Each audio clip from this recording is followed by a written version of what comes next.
Welcome back to another technical deep dive here in the debug zone. Today we're tackling a big question and breaking it down with insights from other users. Hopefully this clears up some misconceptions and helps you get the answer you need. So buckle up, stay a little curious, and let's jump right in.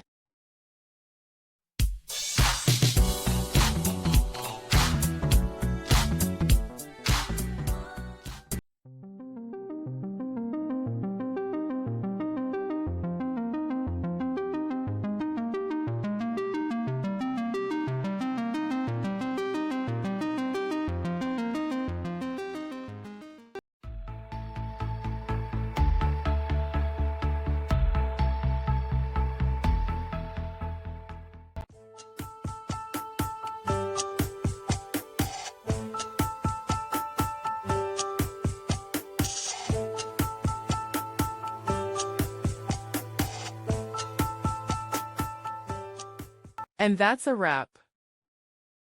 I hope you found the answer you were looking for. If you did, take a second to hit that subscribe button. It really helps out.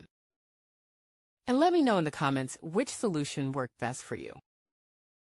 See you next time in the debug zone.